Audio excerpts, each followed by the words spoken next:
Today was a great day in global health. The certification of the eradication of wild poliovirus in Africa. This remarkable effort was started by Rotary International in the 1980s and advanced by Nelson Mandela in 1996 with the launch of a campaign to kick polio out of Africa. At the time, polio paralyzed 75,000 children every year. Although sadly he is not here to see it, we have realized Madiba's dream. This extraordinary achievement has only been possible because of the determination of the people and governments of Africa and the strong partnership between WHO, Rotary, the Bill and Melinda Gates Foundation, UNICEF, Gavi, and the US CDC. I would also like to acknowledge the many donors who have invested in making this possible, including Australia, Canada, the European Union, France, Italy, Germany, Japan, Norway, Russia, Saudi Arabia, Spain, the United Arab Emirates, the United Kingdom, and the United States of America, and others. But the investments we have all made have not only helped to end polio. They have also helped to strengthen health systems, providing vital infrastructure and health workers to respond to other crises, including Ebola and COVID-19. The end of wild poliovirus in Africa is a momentous achievement that demonstrates what's possible when we come together in a spirit of solidarity. But it's not the end of polio globally. We still have a lot of work to do to eradicate polio from the last two countries where it exists, Afghanistan and Pakistan. Polio is not the only disease against which we're making progress. Yesterday, we also celebrated the end of sleeping sickness in Togo as a public health problem. I would like to use this opportunity to congratulate the people and government of Togo and their partners on this achievement. Sleeping sickness, or human African trypanosomiasis, is a neglected tropical disease spread by tsetse flies and is endemic in 36 African countries. Without treatment, it's fatal. 7 other countries are preparing to submit their dossier to show they too have eliminated sleeping sickness as a public health problem. Benin, Cameroon, Ghana, Mali, Rwanda, Uganda, and Equatorial Guinea. A further 3 countries have announced their intentions to do so: Burkina Faso, Kenya, and Chad. This is incredible progress against a disease which was considered impossible to eliminate just 20 years ago. Globally, we need the same spirit of solidarity and partnership that are helping to end polio and sleeping sickness, to end the COVID-19 pandemic.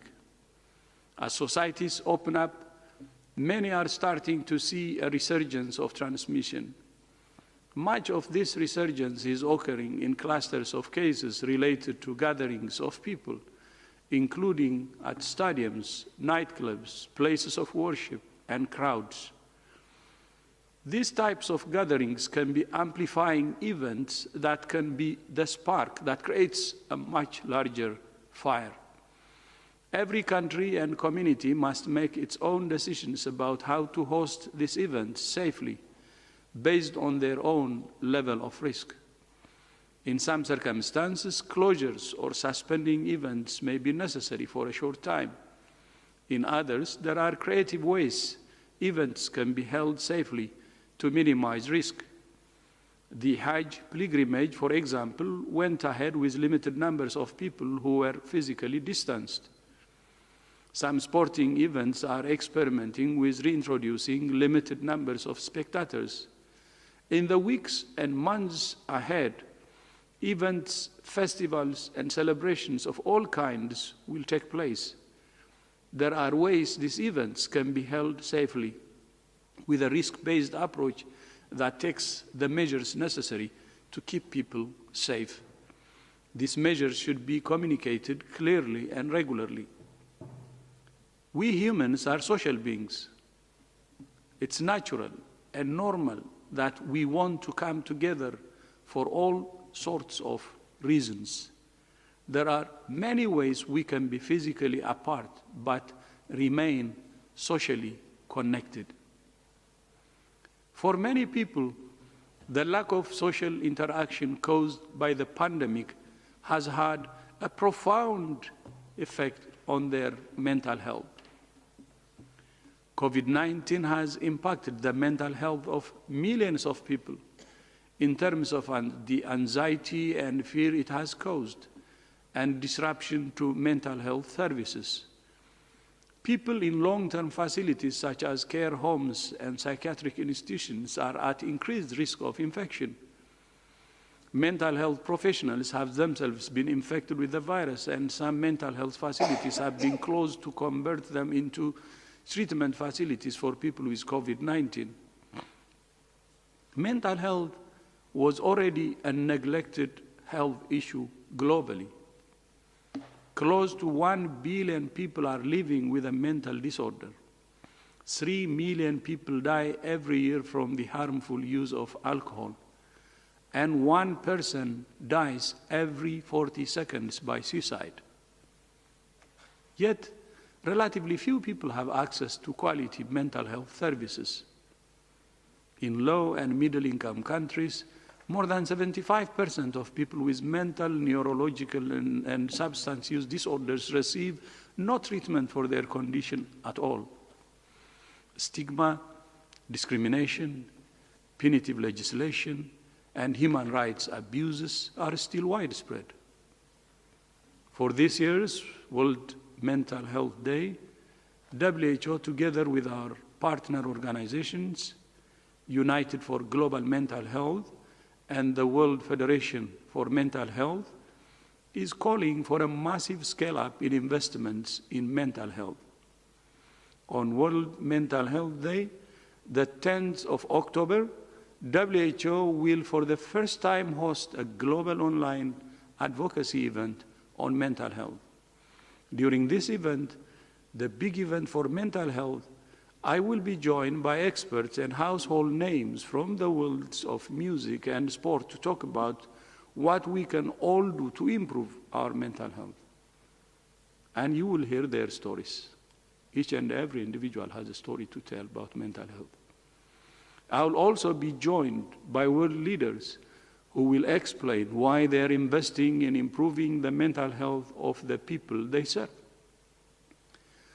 We will also show the incredible work being done and what more needs to be done to make sure that quality mental health care is available to everyone who needs it. Last month, I announced the establishment of the Independent Panel for Pandemic Preparedness and Response, IPPR, to evaluate the global response to the COVID-19 pandemic. The pandemic has been an acid test for many countries and organizations, as well as for the international health regulations, the legal instrument agreed by countries that govern preparedness and response for health emergencies. Even before the pandemic, I have spoken about how emergencies such as the Ebola outbreak in Eastern DRC have demonstrated that some elements of the IHR may need review, including the binary nature of the mechanism for declaring a public health emergency of the international concern. The international health regulations allow for a review committee to be established to evaluate the functioning of the IHR and to recommend changes to it. Earlier today, I informed WHO's member states that I plan to establish an IHR review committee to advise me on whether any changes to the IHR may be necessary to ensure this powerful tool of international law is as effective as possible. The committee will be made up of independent experts who will examine various aspects of the IHR. Although the review committee's remit is specific to the IHR, It will communicate with the independent panel for pandemic preparedness and response and with the independent oversight advisory committee for the WHO Health Emergencies Program to exchange information and share findings. Depending on the progress it makes, the committee will present a progress report to the resumed World Health Assembly in November and a full report to the next year's Assembly in May. WHO is committed to ending the pandemic and to working with all countries to learn from it and to ensure that together we build a healthier, safer, fairer world that we want. I thank you. Thank you very much, Dr. Tedros. I'll now open the floor to questions, but first I'd like to remind you all that if you wish to ask a question, you need to use the raise your hand icon. I will also remind you that we have to restrict this to one question per journalist because we have hundreds of you connecting to ask questions, for which we thank you all. But we have to restrict this briefing to under an hour so that our speakers, who are all leading on this response, can get back to all the many, many pressing jobs on their endless to-do lists. I'll open questions with Stephanie Nebahay from Reuters. Stephanie, can you unmute yourself and please ask your question?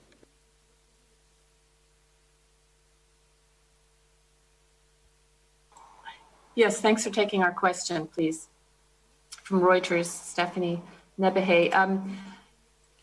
Yesterday, the CDC changed its, can you hear me? Sorry. Yesterday, the CDC changed its recommendations, rather, for testing and said that people who are asymptomatic for COVID may not need to be tested. This appears to, it reverses its previous position, recommending that people who are close contacts all be tested. So could you perhaps comment, please, on whether you think that is a wise policy and whether it goes against your recommendations, or whether you have concerns about it, please?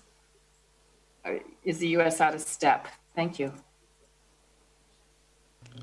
So thank you, Stephanie. I will begin, and maybe Mike would like to add on this. So WHO has issued guidance on testing strategies for how to use testing as part of the control strategy for the COVID-19 pandemic. We've outlined guidance for countries that are at different stages of their outbreak, whether they have a small number of cases or a large number of cases. And it's up to the countries to adapt that testing strategy to the needs of the country, depending on the capacities that they have, depending on the intensity of transmission that they have. What we've outlined are strategies to actively find cases. And so we have recommendations to test suspect cases. And in situations where it is feasible and is possible, to expand testing where necessary, to really look for the cases so that they could be isolated and that contact tracing can ensue. So there are different types of guidance that WHO has put out on this, including the normal laboratory guidance that we have. We have additional considerations for different prioritization of testing depending on your intensity of transmission. And we have investigation guidance. So for the specific example of cluster investigations, testing may need to be expanded to look for individuals who are on the more mild end of the spectrum or who may indeed be asymptomatic. But again, what's really important is that testing is used as an opportunity to find active cases so that they can be isolated and so that contact tracing can also take place, where you identify all of the contacts of a known case and that they can be quarantined. And this is really fundamental to breaking chains of transmission.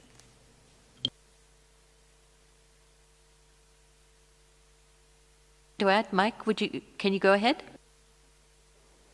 No, I think Maria has covered it extremely well. I think the primary purpose of testing is to confirm whether a suspect case has the disease or not, and many countries are focused on that. And as Maria said, that allows us then to begin the process of contact tracing to those confirmed cases. So it's really important that testing turnaround. It's not necessarily how many tests you do. It is important that the rate of testing is kept high, but it's also the speed at which those tests are turned around. Getting results back a week or 10 days after the test is done really it causes a difficulty, because then you can't do effective contact tracing. So the most important part of a testing strategy is to decide who you're going to test, focusing on those suspect cases, and then getting those people tested and getting those results back as quickly as possible, and initiating the public health actions, either in terms of isolating or quarantining contacts, carrying out cluster investigations. And as Maria said, in those situations, particularly where there have been a cluster of cases, broader testing of other people who may have been exposed and who may be carrying the disease, may have it asymptomatically or be pre-symptomatic, then there is a rationale for testing those people, because you will tend to get a higher return. But broad-based, population-based testing at this point in most countries is not really that useful. It absorbs huge amounts of resources, and you have to have a huge capacity to do testing in order to do that. So we need to focus on testing the right individuals. We need to focus on maximising the testing within clusters, and we need to focus on the quality of that testing and the speed of turnaround of that testing. And then what happens next? Testing is one thing. Testing is one part of the process. It's what happens when you test, how quick the result comes, how quick the investigation happens, and how quickly you can intervene to shut down chains of transmission. Sometimes we get too focused in on the act of testing itself. It's a vital part of a very important chain of activities that helps us to suppress this virus. Thank you very much, Dr. Van Kerkhove and Dr. Ryan. The next question goes to Josephine Ma from the South China Morning Post in Hong Kong. Josephine, please unmute yourself and ask your question. Thank you for taking my question. My question is related to WHO groundwork team to China in July. Has the team proposed to go to Wuhan, and can confirm to us that the team has been staying in Beijing throughout the 3 weeks there, and why didn't they go to Wuhan? And I'm also interested, like, if the date of the coming future WHO mission to China been fixed yet. Are they going to Wuhan, and will they meet the earliest patients in Wuhan? Thank you. Thank you, Josephine. I think Dr. Ryan will be able to answer that question. Yes, thanks, Josephine. And yes, the primary purpose of the advance mission to China was to work with Chinese scientists and authorities to scope out the full terms of reference for an international mission that will have multinational, disease and multidimensional expertise on such an international team. That team will assist in phase 1 and in phase 2 studies. Phase 1 studies will focus on epidemiologic studies in Wuhan, focusing on the chains of transmission in Wuhan and establishing likely hypothesis for the animal-human species breach. And then subsequently, phase 2 studies will go into much more detail on the animal-human side of things. So in that sense, the two-phased approach is very important. An international team is being pulled together right now, and many countries have expressed interest in participating in that. We're also reaching out to partners in the Global Outbreak Alert and Response Network to ensure that we get the best possible expertise online to be able to work with our Chinese colleagues and counterparts. Dr. Tedros has written to Minister Ma, laying out our understanding of the terms of reference, and I'm moving forward now with the international team and getting that team ready for deployment, notwithstanding the necessary quarantines and rules that will have to be put in place to manage the safety of the team.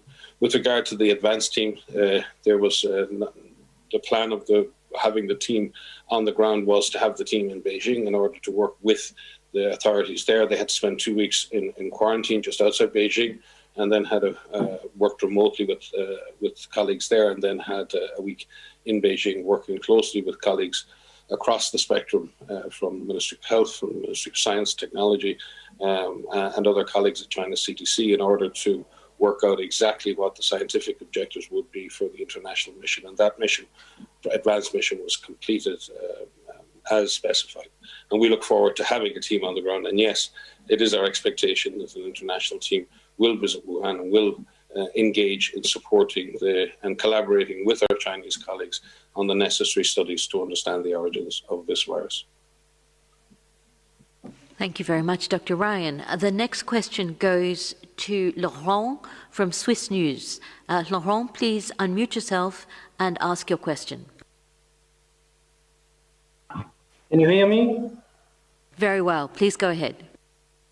Thanks for taking my question, Margaret. The French government this morning decided that wearing mask has to be mandatory now at work in all the offices, in all the closed offices, as soon as there is more than one person in the room.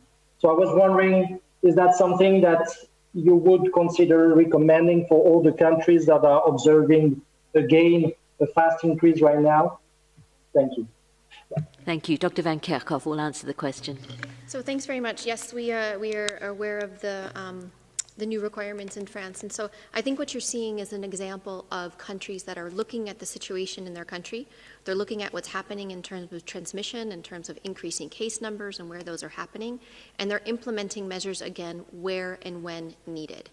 And I think that what we've outlined with the use of masks, which is part of a comprehensive package, it's one of the tools that are at our disposal that we can use in the control and prevention and control of COVID-19, and specifically in looking at breaking of chains of transmission, that these measures may need to be put in place again.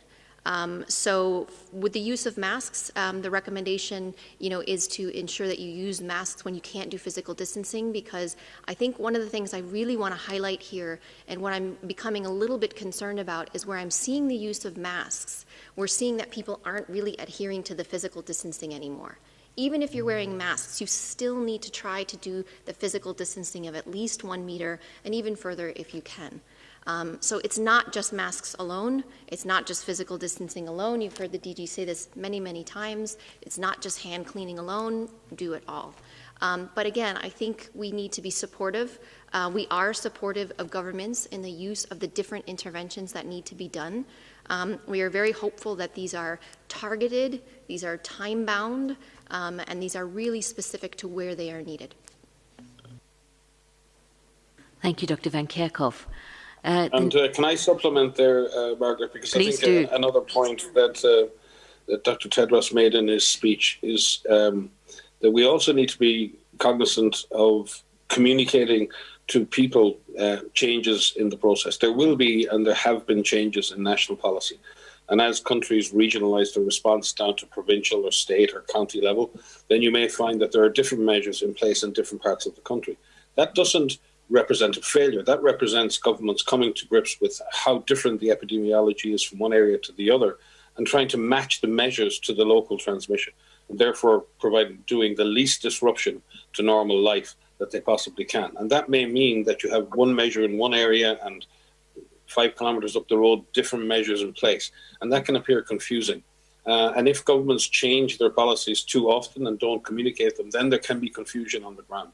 So it's really important as governments shift their strategies and policies, and they do have to do that to get more precise in their measures, that they're also able to communicate them and communicate the reasons for the changes and the reasons for the evolution of the response, so people understand why something is happening, they understand the purpose of that, and then they also have the capacity and the time to put in place the necessary changes to local actions and local activities. Thank you very much, Dr. Ryan and Dr. Van Kerkhove. The next question comes from Nina Larsen with Agence France Presse. Nina, please unmute yourself and ask your question. Hi, thank you very much for taking my question. I actually wanted to follow up on Stephanie's question earlier, because I understand that there are different approaches to whether broad-based population testing is needed, but my understanding of the US CDC is that it's changed its guidelines to say that asymptomatic people who have been in contact with known cases do not need to be tested, which doesn't seem to be in line with WHO recommendations. Could you say clearly if asymptomatic people who have been exposed should get tested, and are you concerned that this policy shift in the US could lead to increased transmission there? Thank you. So yes, thank you. So I will repeat what I've said before. I think what is really important, and what Mike has reiterated as well, is that when we have as part of our testing strategy is where cases are. So our recommendations are to test suspect cases, and we have definitions for those, and we have definitions of contacts and who contacts are of confirmed cases, and make recommendations that contacts, if feasible, should be tested regardless of the development of symptoms. The focus, though, is on those that do develop symptoms. You have to remember our guidance is global, and so we put this out for all countries. We also have investigation guidance out for clusters. And so when you have outbreaks, it's really important that when you're looking specifically for targeted investigations around clusters, that you expand the capacity for testing to look for cases that fall on that mild end of the spectrum and may have asymptomatic infection. Our goal here in breaking chains of transmission is to find where cases are. And we know that people who have symptoms transmit, and we know that people who don't have symptoms can transmit the virus as well.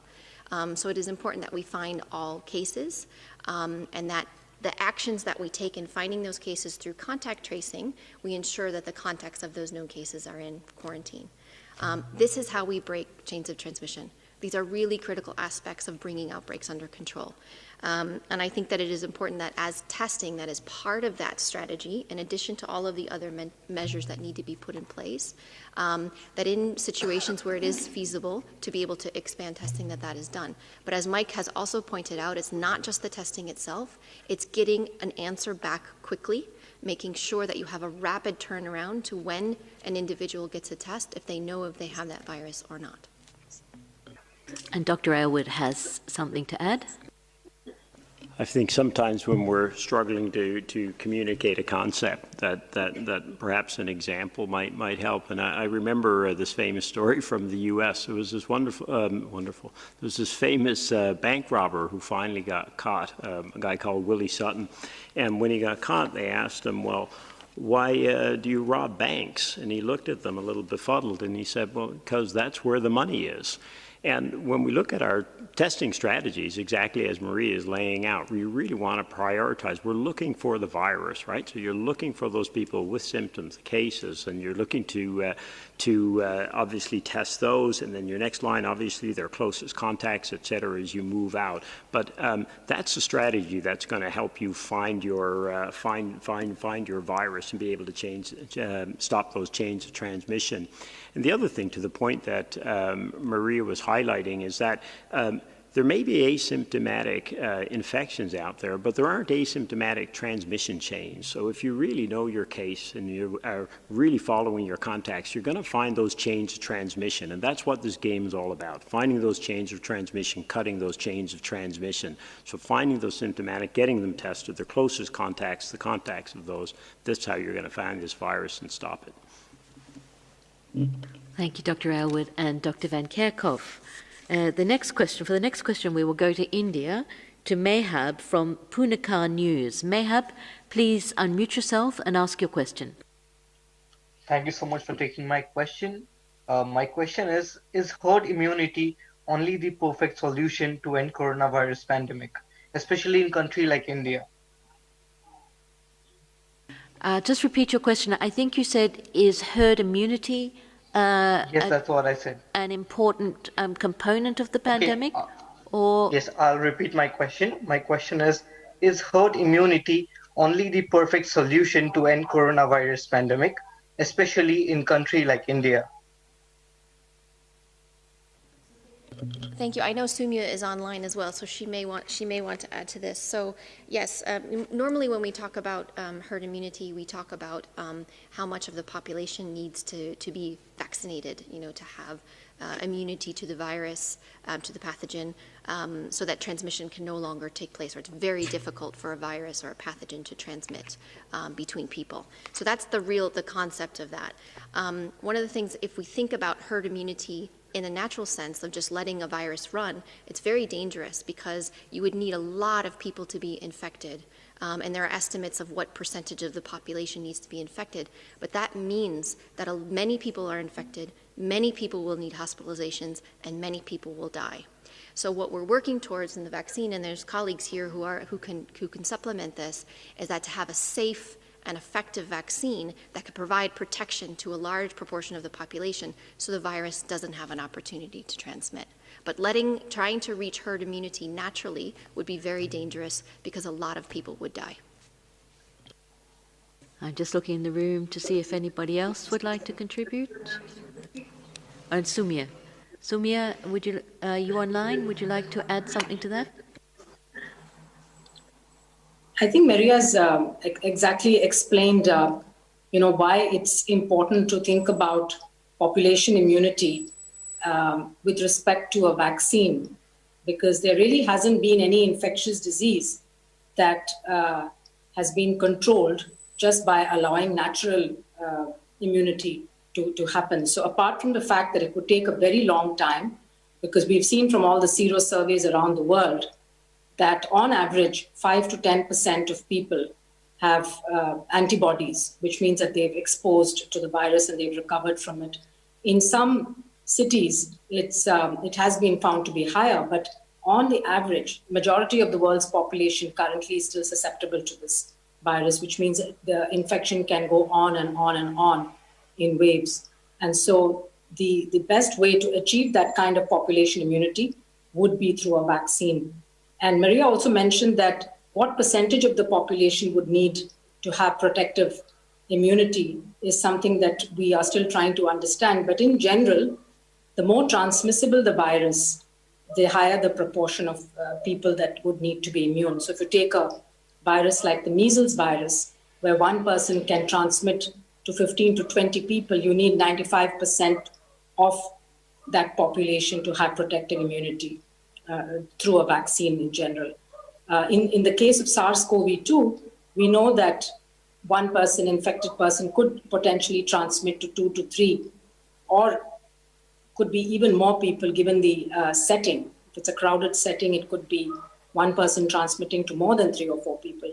You would need probably about 65 to 70, in that range, percent of the population to have protective immunity. So to get to that level across the world and across all populations, urban and rural and age groups, one can do it most safely and efficiently through a vaccine. Thanks. Thank you, Dr. Sumia Swaminathan, our Chief Scientist. So the next question, we will be going to Adam Vaughan from New Scientist. Adam, can you unmute yourself and ask your question?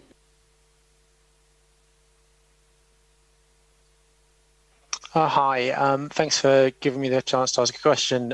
It was just related to the question earlier on about face masks in Paris. I wanted to ask, are the responses that we've seen this week by European governments to growing cases, are they commensurate with controlling the virus in the region? I'm thinking of things like the face masks in Paris, Germany reportedly planning to limit numbers at private parties and so on. I appreciate you don't want to get into rating individual governments, but I wondered if you could talk about the region as a whole, whether the sort of measures we're seeing are sufficient. Thank you very much. Yes, I mean, I think what we are seeing and what we are learning from countries and what countries are doing is that they are taking this data-driven approach. They are looking at the situation in their country, across their country, looking at it at a low subnational level, the lowest administrative level as possible, and seeing what are the tools that I have that can help break these chains of transmission, that could prevent small numbers of cases becoming clusters, clusters of cases becoming community transmission again. And what we are seeing are countries applying different measures. And again, I just want to highlight that what we are seeing are targeted approaches, tailored approaches to the need, and hopefully these are time-bound, that these are limited to where they need to be, when they need to be implemented. You mentioned the use of masks in certain settings, mentioned the use of limiting the size of gatherings. I think all of these are different tools that may need to be applied. And I think what we're seeing is this calibration of putting in efforts to suppress transmission, to keep it at a low level, while allowing societies to open up.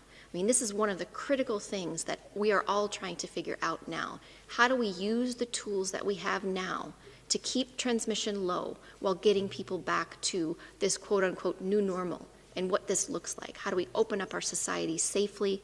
We resume activities, but we keep transmission low. And I think this calibration of applying some in a time-bound and a targeted and a tailored way is the right approach. We will see, and countries will see. Again, we need to support governments, we need to support countries, we need to support communities, we need to support individuals in the application and the adjustment of these. We will go through some changes, and being able to communicate this in a clear way so that everybody understands what they need to do as individuals, in families, in communities, and at a national level is really, really critical going forward. So I think we're in an adjustment period, but we're using the tools that we have. And this is really important. We have tools that we can use, and governments are using them. Thank you very much, Dr. Van Kerkhove. I see no other interventions in the room. So for our next question, we go to Theo Golden from Bloomberg. Theo, could you unmute yourself and ask your question? Hi there, thank you so much for making time for me. A study published this week in the Nature Research Journal showed the different T-cell responses could be the cause of disparities in disease outcomes between males and females. Is the WHO exploring a recommendation of sex-dominant vaccines and therapies going forward on the back of this research? Thank you, Theo. Dr. Van Kerkhove will ask your question. That's a very specific question. We are looking at the T-cell response, and there are a number of research groups that are looking at a T-cell response and what this means, and if there is cross-protection or cross-reactivity with the other human coronaviruses.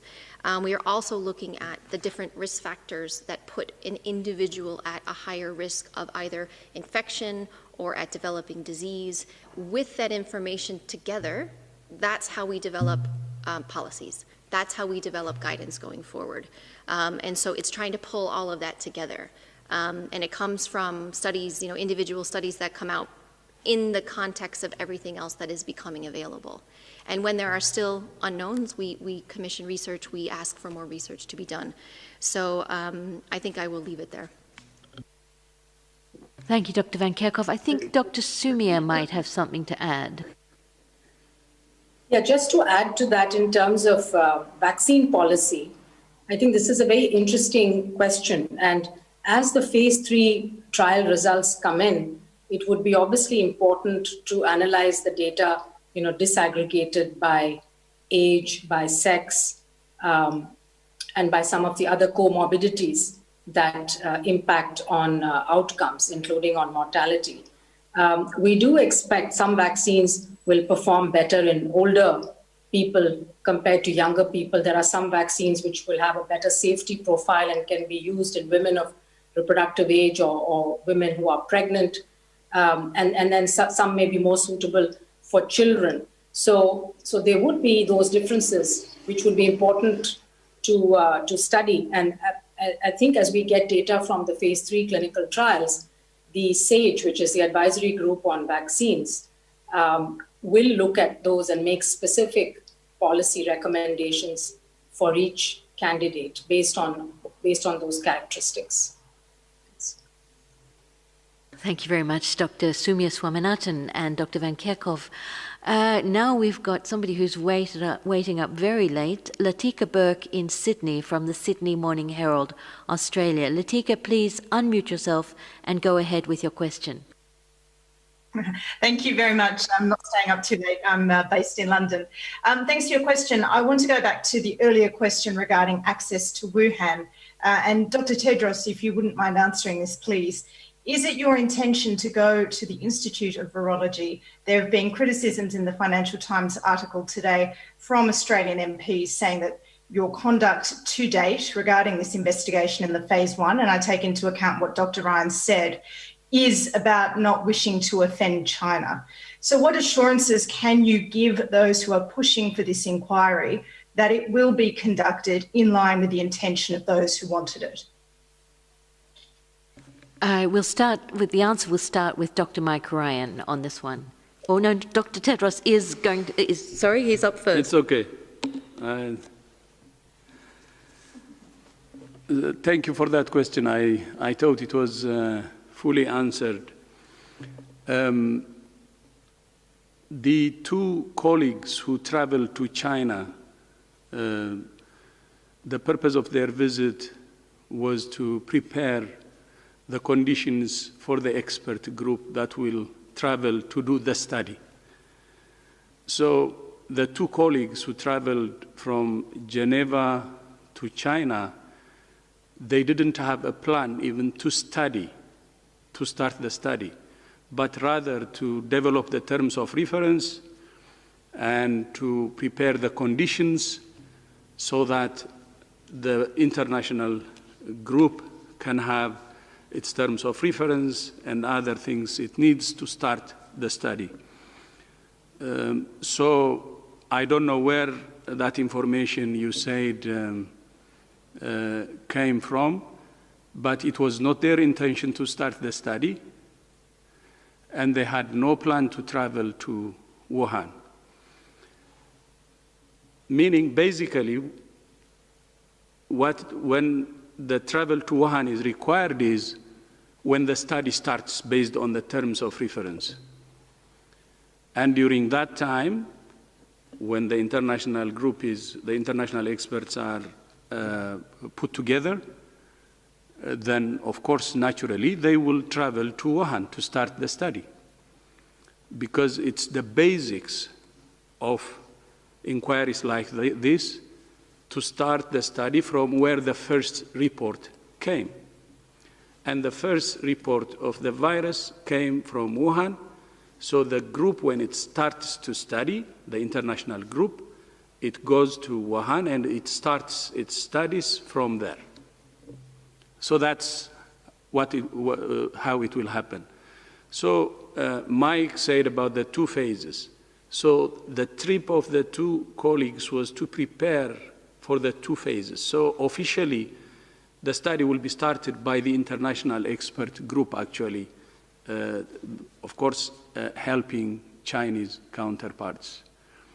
So that's the situation, the preparatory, then the two phases, and I hope the study will proceed as planned. I have seen also some articles, I think, which are wrong and with some, unfounded whatever information.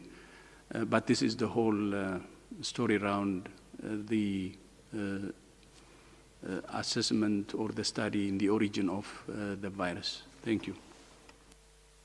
Thank you very much, Dr. Tedros. I think that is now crystal clear. Dr. Ryan, do you want to add anything? Well, I think Dr. Tedros has really covered it. No, just to supplement that, as part of the preliminary mission, our colleagues did have video conference and communication with the Wuhan Institute of Virology, and we fully expect, as part of any normal mission to Wuhan, that the local epidemiologic laboratory clinicians and other experts will be fully engaged in the response, and we would expect, as part of a trip to Wuhan, to engage our scientific colleagues and collaborators at the Wuhan Institute of Virology. Thank you very much, Dr. Ryan. Next question comes from Jim Roop, Westwood One in the USA. Thank you very much. First of all, let me say, since January, it has been an honor to cover these news conferences. I think you guys are heroes. I think you handle the unfair criticism very well that has been tossed at you. My job has become a victim of the pandemic, so this is it for me. So I just wanted to say I love all you guys. I feel like I know you. So thank you very much. My question is about the asymptomatic situation. It seems the only way to really understand asymptomatic spread is to test every single person on the planet to find asymptomatic cases. So I know that's something that's not possible, and I get the fact that we have to find where the cases are, so that's symptomatic people. But is there anything that could be done to really truly understand if there is and what kind of spread there is with asymptomatic people? So thanks, Jim, and thanks for your really kind words. It's very appreciated by all of us. So yes, I mean, I think, there are different ways that we can really better understand transmission, and we don't have to test everybody on the planet. It's just not feasible. The way that we really learn about how transmission is happening, like the modes of transmission, and then when transmission is happening, like for example, when someone during the course of their infection transmits, comes through specific investigations. There's different investigations that can happen. One is through the contact tracing. And there are some countries that are testing all of their contacts, and they're doing really detailed case contact investigations. We have a protocol that we have released called the FFX, the first few X cases, or the first few 100 cases, which we've developed over the last 10 years with many partners, including in the UK. They use this study regularly for flu, where you test your cases and you test your contacts. And then you look at what is the attack rate, what is the, how often is transmission occurring between a known case and the contacts, and then you follow those contacts onwards and onwards. And that's a really detailed investigation. That doesn't have to be done in every country and in every location, but if that type of study is done in a handful of locations really, really well, we can get detailed information. Another type of investigation that can happen are called outbreak investigations, where you have these clusters. So for example, if you're having a cluster in a closed setting, we've seen some really, really detailed studies in the expat dormitory outbreaks that were happening in Singapore. And in that situation, they increased their testing capacity to look at the extent of infection in that population. And there, they broadened their testing to look at where is the virus and who has this virus. And in that situation, have identified asymptomatic cases as well. So again, there are different types of settings, there are different types of studies that can be done that could help us to better understand this. But really testing everybody on the planet, it's just not feasible. So what we focus on is finding the active cases. If we really start with the symptomatic cases, even if we start with those and we do a really good job of testing the symptomatic cases and you isolate them, you find their contacts, there may be some cases among those contacts. We know that the reproduction number, if left to spread, could be 2 to 3, so you may find additional cases among those contacts. If they are quarantined, we break those chains of transmission.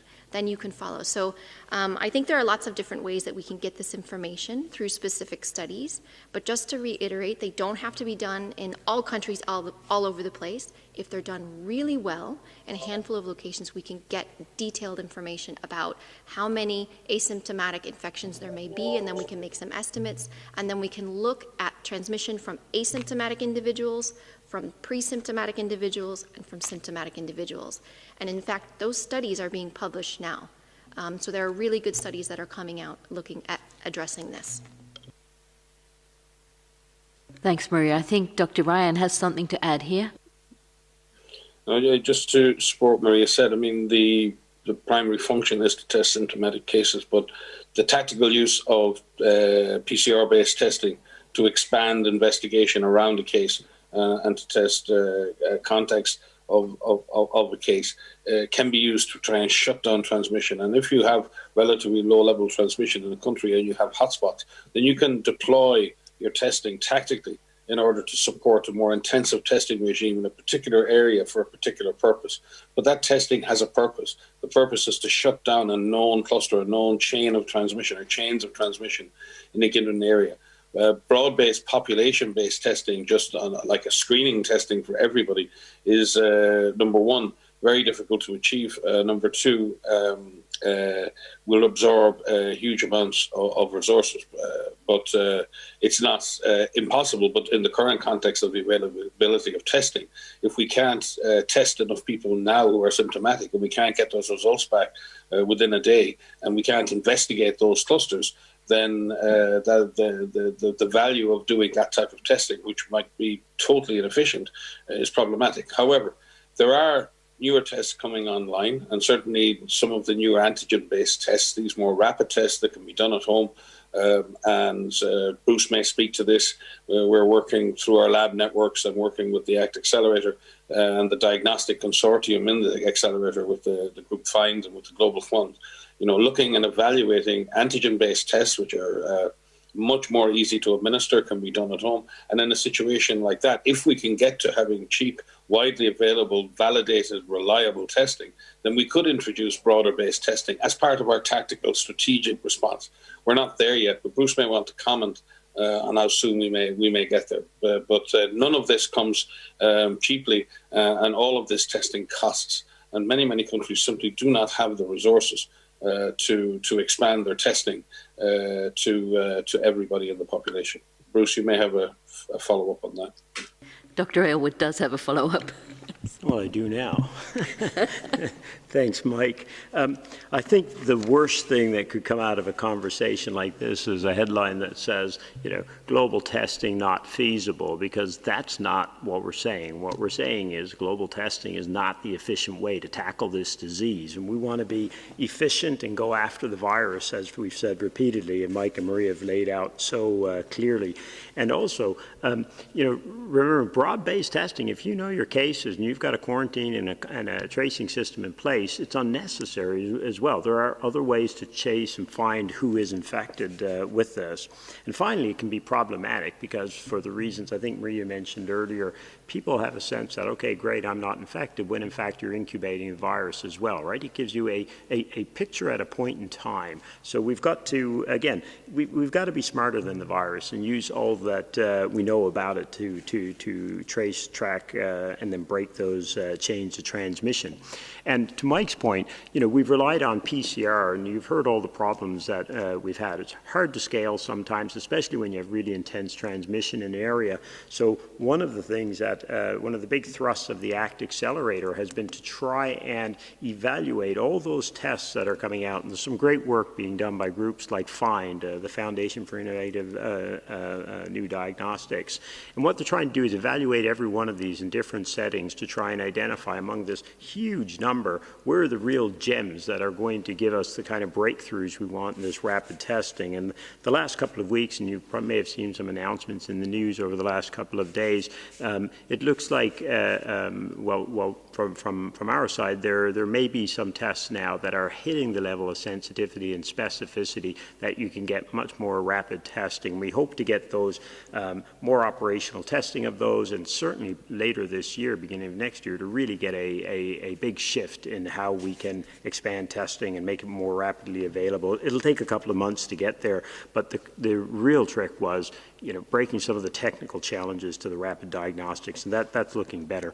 But even then, we want to be clear, right? Because people often compare these like to a pregnancy test, and think about it that way. Who takes a pregnancy test? Well, people who think they might be pregnant. I haven't taken one and probably won't. But the reality is, similarly with these rapid diagnostics, you really want to be targeting to people who may be infected or may have been exposed. This is where you're going to get the bang for your buck. So you really want to be as efficient as possible. It's not only an issue of feasibility, it's really an issue of efficiency when you're chasing a virus like this. Thank you very much, all three doctors, for excellent answers. We are coming up to the hour, so we'll make this the last question. It goes to Bianca from Globo. Bianca, please unmute yourself and ask your question. Hi, Margaret. Thanks a lot for taking my question. Yeah, here, Bianca Rotier, correspondent in Switzerland for Globo News and Globo, largest TV network in Brazil. As many countries in the world now are preparing to reopen schools, I would like to know if WHO has news regarding new studies, new research on the impact of COVID-19 on children, like transmission, fatality, etc. Can we say that death among young children is rare or not exactly? And what are the recommendations regarding kids, especially in a country like Brazil? Because I remember that WHO has said that the impact of extended education disruption in Africa could be worse than the virus itself. Would you say the same about Brazil? Thanks a lot. I think this one will go to Dr. Van Kerkhove, and maybe Dr. Ryan might want to add. Thanks, Margaret, and thanks for the question. Yes, so we are learning a lot about this virus in children, and there are more and more studies that are being conducted every day. And I will say this every day as we sit up here in these press conferences, because really the acceleration of science in this pandemic, the acceleration of really high-quality research needs to be complemented and needs to be highlighted. With regards to children, there are three things that we are looking at. at a minimum. One is, what does the disease look like in children? And luckily, the majority of children who are infected, children and adolescents who are infected with this virus, tend to have mild disease. But that is not universal. We do have examples of some children who have developed severe disease, who have required intensive care, and there are some children who have died. So we cannot say universally that it's mild or asymptomatic in children. The second thing that we look at is infection. And we look at, can children be infected, and how often are children being infected? We know that children and adolescents can be infected with the SARS-CoV-2 virus. From some of the seroepi studies that are being done, the population-based studies, there are only a few that are published on this that have looked at different age breakdowns. And there appears to be a different incidence of infection, or the seroprevalence, among children by different age groups, with the youngest ones, very young children, having the lowest rates of seroprevalence, and it increases with age, with children in their teens having similar rates to young adults. So teenagers, can be infected. And then we look at transmission. So we know that globally, in the beginning of the pandemic, many countries, many areas closed schools, not all. And so many children were not in a school situation, they were at home. And through some household transmission studies, we know that children were infected through contact with their parents or contact with adults. We also know vice versa was true too. So sometimes children infected adults, but again, it seemed to be at a lower rate. When we look at some of the transmission studies that are being done now, again, we need to break the age groups down. So we see differences in transmission among the youngest children versus those that are in their teens and the adolescents. And teenagers and all children can transmit, but it seems to be occurring more in the older children. So when we think about schools, we look at that. We look at all of this and the evidence that we have on kids and adolescents.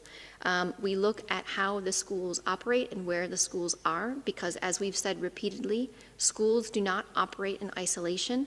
Schools are part of communities. And so if transmission is occurring in the communities, transmission can happen in the schools, and it can happen in other settings that are within that community. So we worry about the children themselves, but we also are concerned about the adults and the other people that work at the school.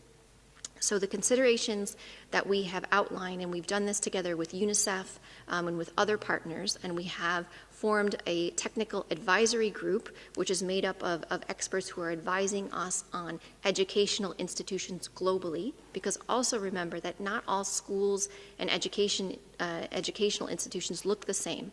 Some are boarding schools, some have open air, some are certain times of the day, certain days of the week. There's a lot of considerations in buildings.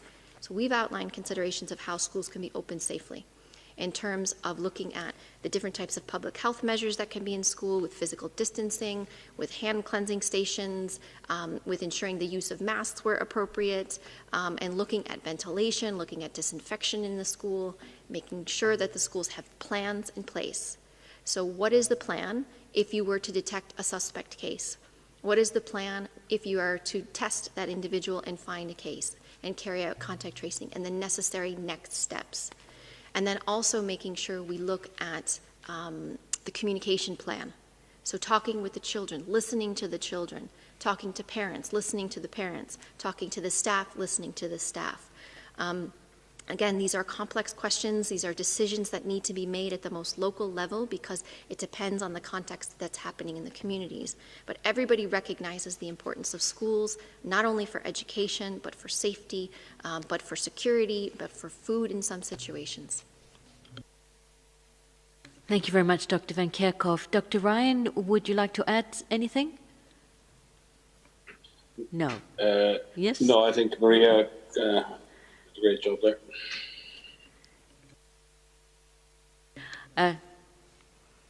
So with that, we will conclude this press briefing. I want to thank you all, and I apologize to those who have not been able to ask your question. Contact us via media inquiries and we will follow up with answers. I'd also like to say we'll miss Jim Roop very much and thank him for his great work and support, and also thank everybody in the media who is doing extraordinary work to get the right information out to people. The importance of your work cannot be underestimated, and we appreciate it. I'd also like to mention we had an excellent social live yesterday with really, really good questions about mental health, and I'd recommend that you all have a look at that. And now I'll hand over to Dr. Tedros for final words. No, just to say thank you, join you in thanking all those who have joined today, and look forward to seeing you in our next presser. Thank you so much. All the best.